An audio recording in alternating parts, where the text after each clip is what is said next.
नमस्कार बच्चों, कैसे हैं आप सब? आशा करती हूँ आप सभी अच्छे होंगे, स्वस्थ होंगे, खुश होंगे और अपनी पढ़ाई भी अच्छे से कर रहे होंगे। जैसा कि आप सभी जानते हैं, मैं हूँ आपकी हिंदी की अध्यापिका और मैं स्वागत करती हूँ आप सभी का आईसीटी वर्चुअल क्लासरूम में। और आज हम यहाँ पर एकत्रित हुए हैं पढ़ने के लिए क्लास 10th की हिंदी। क्लास 10th की हिंदी में हम सॉल्व कर रहे हैं यहाँ पर हमारा सैंपल पेपर, और जिसको हम लगभग यहाँ पर कंप्लीट कर चुके हैं, यानी कि आपको लास्ट सेशन तक काफी सारी चीजें यहाँ पर पढ़ने को मिल गई है इस सैंपल पेपर में। और फिर से पूरा सैंपल पेपर मैंने रिवाइज भी कर दिया था। तो इसमें जैसे मैंने आपको बताया कि दो खंड यहाँ पर दिए गए हैं, तो दोनों खंडों में दिए गए सभी प्रश्नों के उत्तर देना अनिवार्य है। तो जो हमारा खंड अ है वो हमारे व्याकरण और हमारी चित्रस पाठ्य पुस्तिका भाग 2 और कृतिका पाठ्य पुस्तिका भाग 2 से पूरा का पूरा यहाँ पर दिया गया है। जो हमारा खंड ब है वो हमारी जो संस्कृत की पाठ्य पुस्तिका है साथ में हिंदी के, उसके सारे प्रश्न यहाँ पर दिए गए हैं। तो आपने देखा हमने अभी तक जो है यहाँ पर अपना व्याकरण का पाठ, अपने काव्य खंड का पाठ, अपने गद्य खंड का पाठ लगभग कंप्लीट कर लिया है। तो हम अपने लास्ट जो हमारा प्रश्न था उसको हम यहाँ पर डिस्कस कर रहे थे, जो था हमारा प्रश्न 12। प्रश्न 12 जो हमारा था वो केवल शॉर्ट आंसर टाइप क्वेश्चन थे, यानी कि जिसमें एक लॉन्ग एक शॉर्ट था, और जिसमें ये मैंने थोड़ा सा आपको डिस्कस कर दिया था कि किस तरह से यहाँ पर आपको एक तरह से बताना है, आंसर देना है। तो बहुत ही एक शॉर्ट एक लॉन्ग में आपको दिया गया है। दूसरा, आपको जो प्रश्न 13 है इसमें आपको 4 ऑप्शन दिए गए हैं, ठीक है ना। ये प्रश्न 13 है, आपको 4 ऑप्शन दिए गए हैं और इसमें आपको किन्हीं 3 प्रश्नों के उत्तर देने हैं, यानी कि ये आपका लॉन्ग आंसर टाइप क्वेश्चन है। आपका 6 नंबर के 3 प्रश्न हैं, तो काफी अच्छे से आपको आंसर देना होगा। 2-2 नंबर का है, यानी कि एटलीस्ट 5-6 लाइन आपको लिखनी पड़ेगी, और वो भी बिल्कुल सही और सटीक। बिल्कुल भी आप एक्स्ट्रा कहीं पर भी कुछ एक्स्ट्रा बातें ना लिखें। चैप्टर से जितना पढ़ा हुआ है वो आप लिखें। तो एक बार सारे प्रश्नों को पढ़ लेते हैं। और जैसे मैंने बताया आपको ऑप्शन काफी सारे मिल रहे हैं, तो आपके लिए ये एक अच्छी बात है कि आप हर एक चैप्टर को अच्छे से पढ़कर आए। जहां पर आपको लगे कि आपकी पकड़ अच्छी है, आप उस प्रश्न को सॉल्व करें, जिससे आपको पूरे के पूरे नंबर यहाँ पर मिल जाएंगे। तो प्रश्न क है, जैसे मैंने आपको बताया कि ये आपकी सेकंड बुक से दिए गए हैं, ठीक है ना। आपकी कृतिका पाठ्य पुस्तिका से दिए गए हैं दोनों ही प्रश्न, चारों प्रश्न। चारों में से केवल आपने 3 को अटेंड करना है, और केवल 2 चैप्टर से ये हैं। यहाँ पे देख सकते हैं आप, तीसरा चैप्टर बिल्कुल नहीं है। पहला है माता का आंचल, दूसरा भी है माता का आंचल, तीसरा है आपका झिलमिलाते सितारों की रोशनी में नहाया गंतोक, यानी कि ये भी आपका साना साना हाथ जोड़ी चैप्टर से। जितेंद्र नार्गी की गाइड की भूमिका के बारे में विचार करते हुए लिखिए कि एक कुशल गाइड के क्या गुण होते हैं, ये भी आपका साना साना हाथ जोड़ी। और दोनों चैप्टर ये इतने ज्यादा इंटरेस्टिंग हैं, इतने ज्यादा मजेदार हैं कि आप केवल इनको एक तरह से प्रेशर लेकर ना पढ़े, यानी कि एक चैप्टर समझकर ना पढ़े, एक कहानी समझकर पढ़े, और जो आपका साना साना हाथ जोड़ी है उसको यात्रा वृतांत समझकर पढ़े, तो आपको बिल्कुल टफ नहीं लगेगा और आपके दिमाग में ऐसे बैठ जाएंगे ये चैप्टर्स कि आपको यहाँ पर ये जो प्रश्नों के उत्तर देने हैं ये बिल्कुल भी टफ नहीं लगेंगे। तो पहला प्रश्न है, माता का आंचल पाठ के आधार पर बताइए कि बच्चे अपने माता पिता के प्रति प्रेम कैसे अभिव्यक्त करते हैं। तो आपने देखा कि किस तरह से जो भोलानाथ था वो अपने पिता के प्रति जो प्रेम है वो कैसे व्यक्त करता था। कभी उनकी मूछें खींच लेता था, कभी उनके गाल पर जो है उनको प्यारी कर देता था। तो अलग अलग तरीके से, और उनके पिताजी भी उनको बिल्कुल उसी तरह से, कभी उनको दूध भात खिलाते थे, कभी उनको कंधे पर बिठाकर घुमाते थे, कभी उनको अपनी पीठ पर बिठाते थे, घोड़ा बन जाते थे।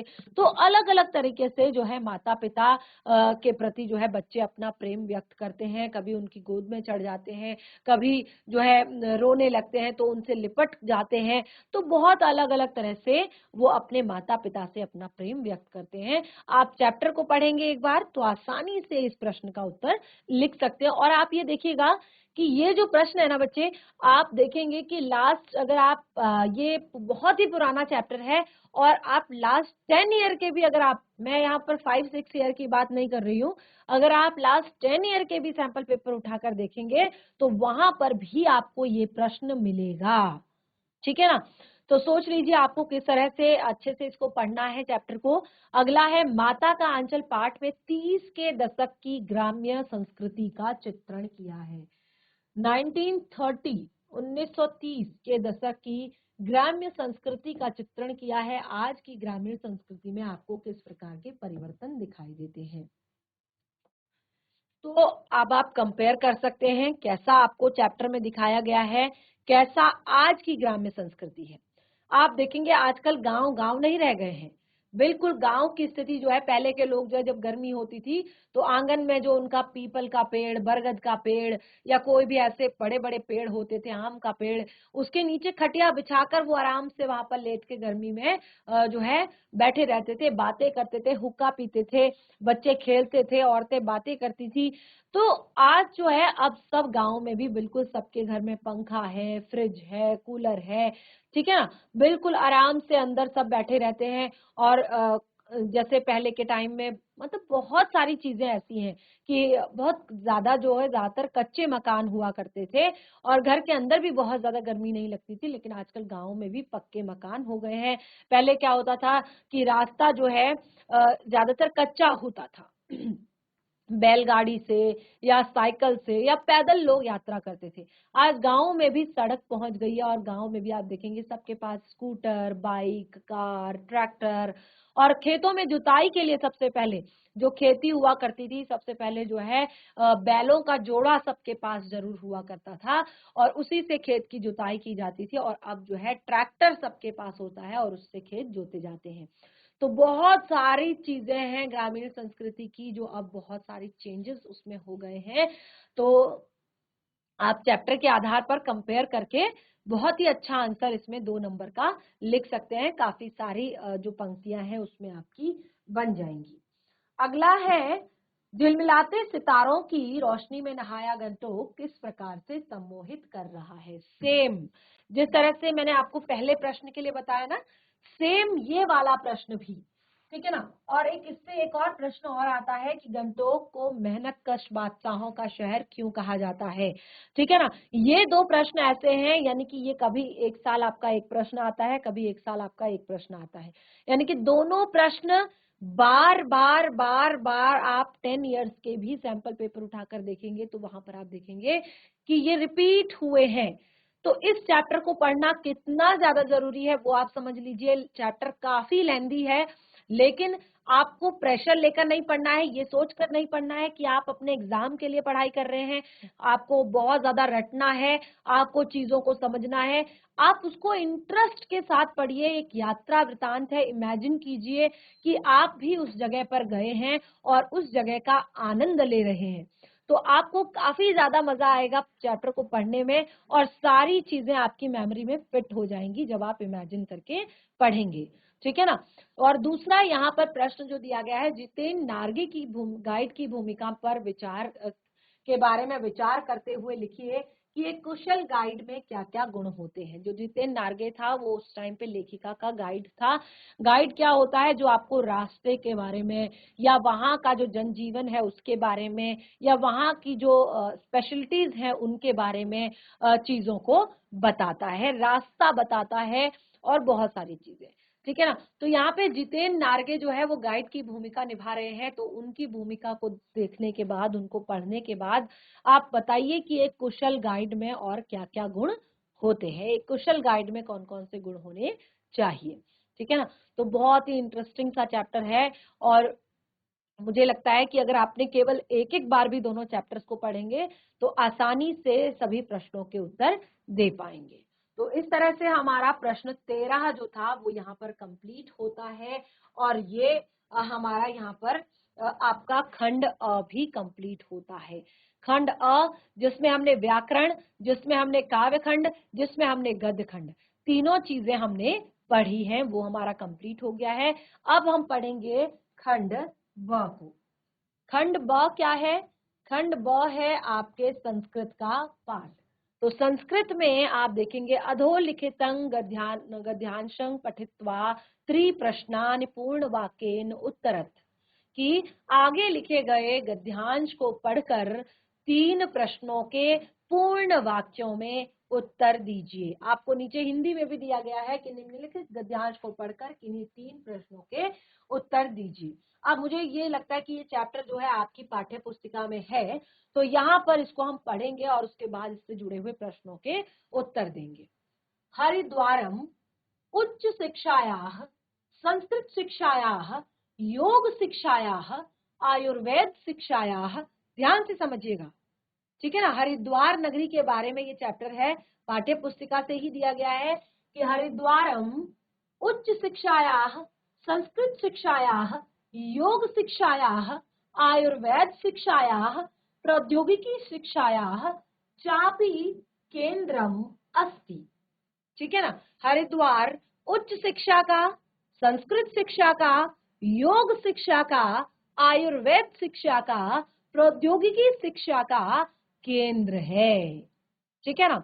अत्र गुरुकुल कांगड़ी विश्वविद्यालयः, देव संस्कृत विश्वविद्यालयः, उत्तराखंड संस्कृत विश्वविद्यालयः, पतंजलि योगपीठम च प्रमुखानि शिक्षा केंद्राणि संति। तो यानी कि यहाँ पर बताया गया है कि यहाँ पर अत्र यानी कि यहाँ पर गुरुकुल कांगड़ी विश्वविद्यालय, गुरुकुल कांगड़ी विश्वविद्यालय, देव संस्कृति विश्वविद्यालय, देव संस्कृति विश्वविद्यालय जो कि आपका शांति कुंज में है, उत्तराखंड संस्कृत विश्वविद्यालय, उत्तराखंड संस्कृत विश्वविद्यालय, पतंजलि योग पीठम, और साथ ही पतंजलि योग पीठ भी है, च प्रमुखानि शिक्षा केंद्राणि संति, 4 जो प्रमुख शिक्षा के केंद्र हैं। जैसे पतंजलि योग पीठ है तो ये योग के लिए है, उत्तराखंड संस्कृत विश्वविद्यालय जो है वो संस्कृत के लिए फेमस है, देव संस्कृत विश्वविद्यालय जो है वो संस्कृत और योग के लिए फेमस है। अत्र गुरुकुल कांगड़ी विश्वविद्यालय, गुरुकुल कांगड़ी विश्वविद्यालय जो है वो आपका अध्यात्म से और आपको हर चीज से, वहां पर योग से, ज्ञान से परिचित कराता है। उसके बाद देखिए हमने यहाँ पर क्या कहा था, और प्रौद्योगिकी शिक्षायाम, ठीक है ना। तो यहाँ पर अत्र Bharat heavy electronical limited BHEL, Bharat heavy electronical limited है, जो क्या है, एक प्रौद्योगिकी केंद्र है, BHEL यहाँ पर है।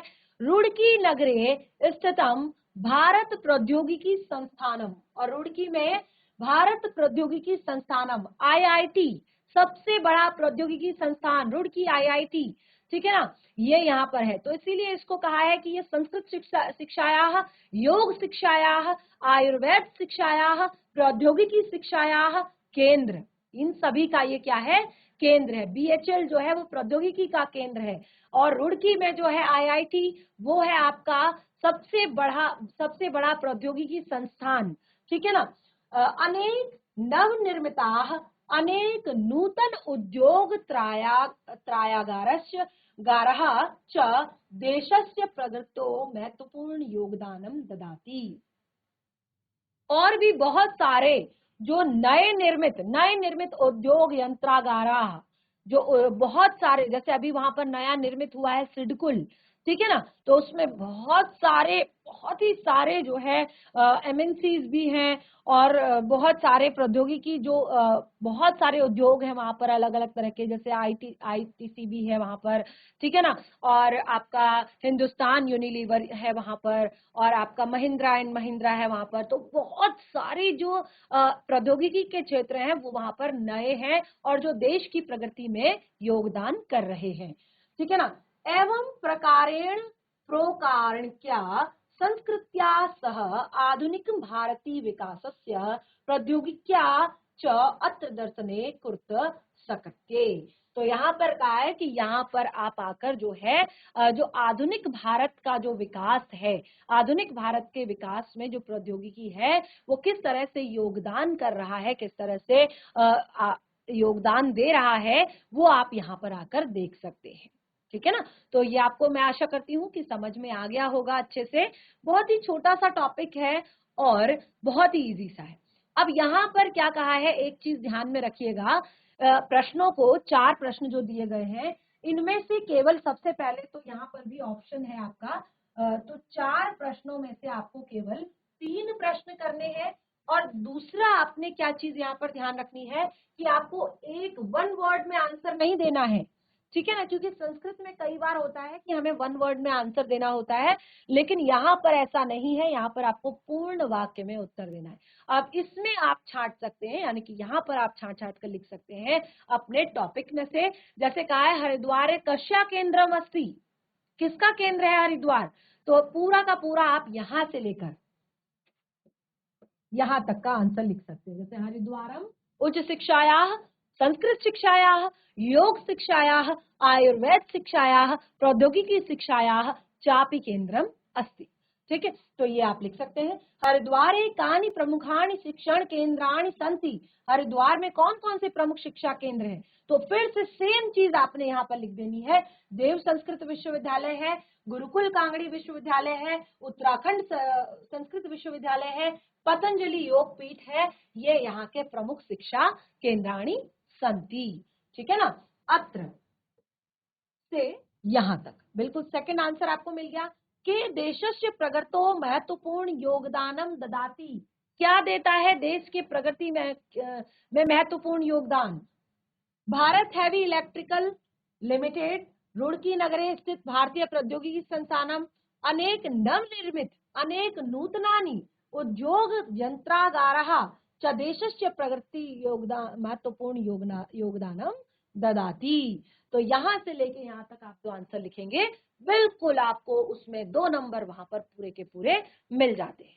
हरिद्वारे कश दर्शनम कुर्तु साकत्ये, आप हरिद्वार में किस चीज के दर्शन कर सकते हैं, तो आप हरिद्वार में आधुनिक भारत के विकास किस तरह से हो रहा है उसका दर्शन आप प्रगति कैसे हो रही है प्रौद्योगिकी के माध्यम से, उसका दर्शन आप कर सकते हैं।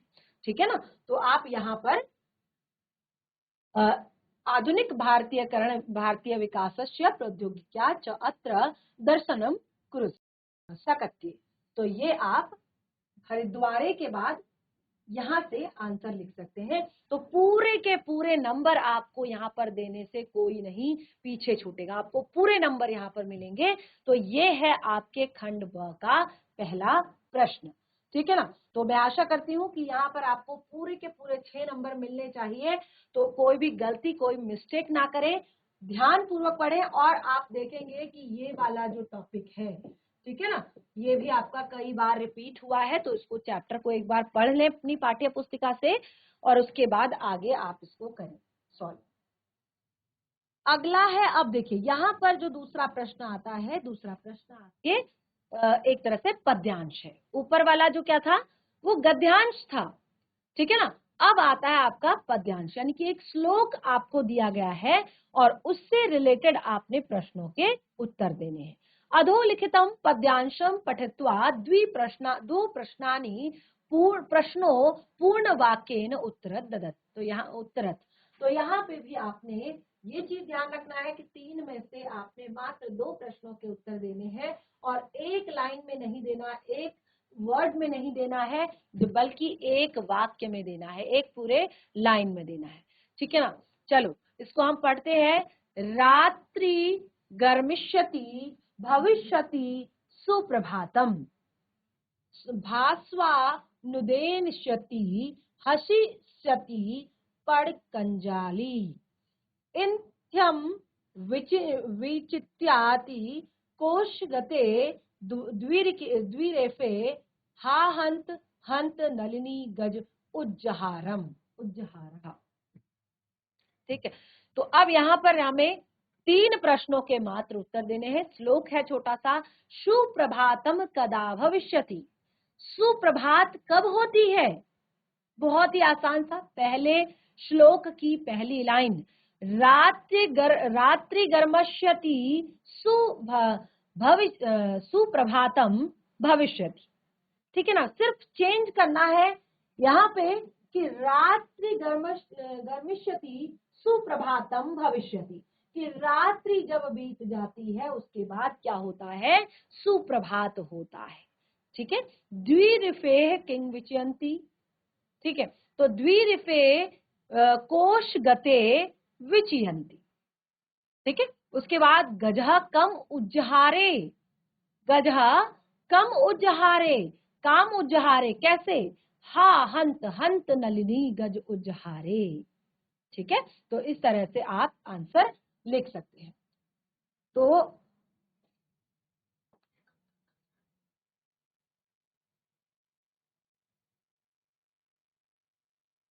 ठीक है ना, तो ये दूसरा प्रश्न भी आपका 4 नंबर का है, यानी कि सेम चीजें हैं आपकी।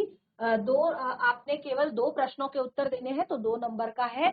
और देखिए, मैं आपको सारे आंसर इसलिए बता रही हूँ क्योंकि आपको जरूरी नहीं कि मैं 2 बताऊंगी तो आप वही 2 करेंगे। आपको जो समझ में अच्छा लगता है, जो आपको लगता है कि हाँ मैं बेस्ट इसका आंसर लिख सकता हूँ, लिख सकती हूँ, आप उस आंसर को लिखेंगे। ठीक है ना, तो चलिए ये भी हमारा कंप्लीट होता है। अब आता है हमारा चैप्टर से रिलेटेड प्रश्न। ये हमारे पाठ्य पुस्तिका से रिलेटेड प्रश्न है। इसके लिए आपको अपने चैप्टर्स को पढ़ना होगा। जो आपके पाठ्य पुस्तिका में प्रश्न हैं उनको आपने पढ़ना होगा। तो जैसे यहाँ पर मैंने आपको बताया कि प्रश्न 16, पठित पाठ आधारितान। अब देखिए क्या कहा है, पठित पाठों के आधार पर। पाठ को यदि आपने पढ़ा है, पठित पाठों के आधार पर किन्हीं 3 प्रश्नों के पूर्ण वाक्यों में उत्तर दीजिए। 1, 2, 3, 4, 4 आपके प्रश्न हैं। चारों के चारों आपके चैप्टर से रिलेटेड हैं। जैसे सत्संगते जनेषु कृत्सम प्रभाव भवति, कि सत्संगति का लोगों पर क्या प्रभाव होता है, किस प्रकार का प्रभाव होता है। हरिद्वारम केशा प्रमुख तीर्थ स्थलम अस्ति, जो चैप्टर है हरिद्वार नगरी वाला, उससे आपको ये आंसर मिल जाएगा कि कौन कौन से प्रमुख तीर्थ स्थल हैं हरिद्वार में। मुनिया किंग प्राप्त हिमालय गच्छति, मुनि क्या प्राप्त करने के लिए हिमालय में गए, चैप्टर को पढ़ेंगे आसानी से आंसर मिल जाए। चाणक्य कहाँ आसीत, चाणक्य कहाँ आसीत, चैप्टर के आधार पर इसका भी आंसर आपको आसानी से मिल जाएगा। केवल और केवल चैप्टर को पढ़ना है। ठीक है ना, तो इससे आपका क्या होगा, जैसे मैंने आपको बताया, आपका पहला प्रश्न था जो गद्यांश से रिलेटेड, वो भी आपका क्लियर हो जाएगा अगर आपने सारे चैप्टर पढ़े हैं, क्योंकि वहां पर आपको सेम चीजें ही हैं, चैप्टर पढ़ने से उसी के आंसर देने हैं। यहाँ पर भी ये सारे प्रश्न जो है चैप्टर से ही रिलेटेड है, तो इनको आप चैप्टर्स को पढ़ें और उसके बाद कोशिश करें। अगला है आपका यहाँ पर फिल इन द ब्लैंक्स। ठीक है ना, आपको रिक्त स्थानों की पूर्ति करनी है, और जो है आपका आधे नंबर का एक है, यानी कि 4 रिक्त स्थानों की केवल 4 आपको यहाँ पर आपको 5 से 6 रिक्त स्थान दिए हैं। केवल 4 रिक्त स्थानों नानी पूर्यत, केवल 4 रिक्त स्थानों की पूर्ति आपने करनी है, चुनकर सही शब्द। ठीक है, अब देखिए, पर्वतेषु हिमालय, पर्वतों में हिमालय क्या है, पर्वतेषु हिमालय श्रेष्ठ, पर्वतों में हिमालय श्रेष्ठ है। सज्जनानि संगति क्या होती है, सड संगति, सज्जनों की संगति करना क्या कहलाता है, सड संगति कहलाता है। ठीक है, गंगा हिमालयात प्रवहति, गंगा हिमालय से प्रवाहित होती है। नृपः एक बारी मगध देश, नृपः, देखिए चंद्रगुप्त मगध देशस्य नृपः आसीत्। ठीक है, चंद्रगुप्त कौन है, मगध देश के नृप अर्थात राजा है। ठीक है, हंस नीर शीर विवेकी भवति, चाणक्य नीर शीर विवेकी भवति। ठीक है, और यहाँ पर नृपः एक वारम हंस कमलानी दत्वान। ठीक है, तो इस तरह से आप यहाँ पर रिक्त स्थानों की पूर्ति कर सकते हैं। मात्र 4, यहाँ पर आपको 6 दिए गए हैं, लेकिन आपने केवल और केवल 4 के रिक्त स्थान भरने हैं। ठीक है, ये मैं आपको इसलिए बता रही हूँ, इसी तरह का आपका सेम पेपर वहां पर आने वाला है। ठीक है ना, उसके बाद आता है आपका अधोलिखितेभ्यः यथा निर्देशम केवलम 4 प्रश्नानि उत्तरत्। आगे लिखे गए प्रश्नों को निर्देश अनुसार किन्हीं 4 प्रश्नों के उत्तर दीजिए। संधि कुरुत, संधि कीजिए। नेक धन अक, सूर्य धन उदय, क्या होगा? नैक धन अक, तो क्या होगा? सूर्य धन उदय, क्या होगा? सूर्य उदय। संधि विच्छेद करो, स्वागतम इत्यादि, इति धन आदि, इत्यादि। ठीक है। समास विग्रह करो, समास अलग करो। नीलोत्तपम, राम लक्ष्मणो, राम लक्ष्मणो यानी कि राम और लक्ष्मण, नीलोत्तपम। ठीक है ना। तो ये आपको समास विग्रह करने। तो इसके लिए आपको, अगर आप हिंदी में ये सारी चीजें पढ़ लेते हैं ना, संधि करना, समास विग्रह करना, और आपका जो मैंने यहाँ पर बताया था कि उपसर्ग और प्रत्यय वाला, तो ये सारी चीजें अगर आप हिंदी में पढ़ लेते हैं तो इसको आप आसानी से कर लेंगे, बहुत ज्यादा टफ यहाँ पर नहीं है। जैसे यहाँ पर कहा है कि अधोलिखित प्रदेय उपसर्ग नाम पृथक कर्त्वा लिखित, उपसर्गों को पृथक करके लिखे। जैसे अनुकूलम, अनुधनुकूलम, ठीक है। अनभिज्ञम, अन और भिज्ञम, ठीक है। तो इस तरह। अगला है कोष्ठ के प्रदत्तेषु शब्देषु शुद्ध शब्दम 4 रिक्त स्थानानि पूरयत। अब आपको कोष्टक में 2 शब्द दिए गए हैं, ठीक है ना। कोष्टक में 2 शब्द दिए हैं, आपको उसमें से शुद्ध शब्द से रिक्त स्थान की पूर्ति करनी है। जो सही शब्द है उससे रिक्त स्थान की पूर्ति करनी है। जैसे पहला है वृक्षेण पत्राणि पतंती, या वृक्षात पत्राणि पतंती। जो दोनों में से सही आपको लगता है संस्कृत के हिसाब से उसको आप लिखेंगे। गंगा हिमालयन निसृति, या गंगा हिमालयात निसृति, ठीक है ना। तो जो आपको सही लगता है उसको आप लिखेंगे। उसके बाद आप यहाँ पर 4 आपको शब्द दिए गए हैं, 6 शब्द दिए गए हैं, उसमें से आपने वाक्य प्रयोग करना है।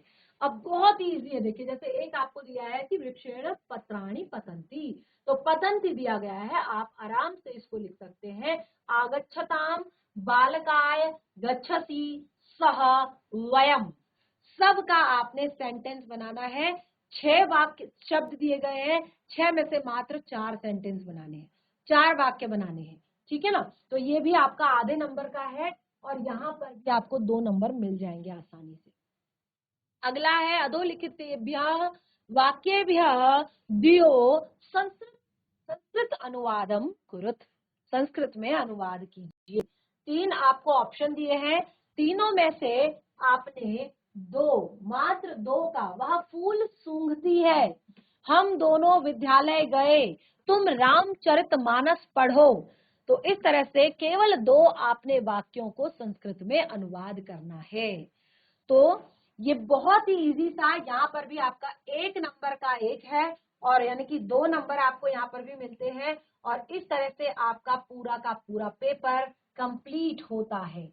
यानी कि हमने अपना खंड अ और खंड ब दोनों ही यहाँ पर कंप्लीट कर लिए हैं। मैं आशा करती हूँ कि आपको इस पहले प्रश्न पत्र से भी काफी सारे आपके डाउट्स क्लियर हो गए होंगे, काफी सारी चीजें आपको समझ में आ गई होंगी।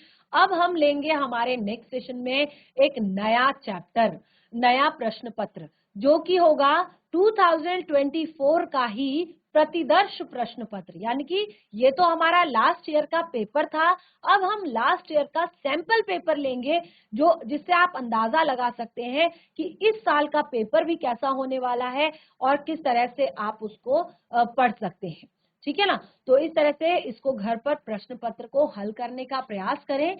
कहीं पर कोई डाउट लगता है, और वैसे बहुत सारे टॉपिक अभी यहाँ पर शेष हैं जिन पर डिस्कस करना बाकी है, तो उन पर भी हम डिस्कस करेंगे, आपके सारे डाउट्स हम यहाँ पर क्लियर करेंगे।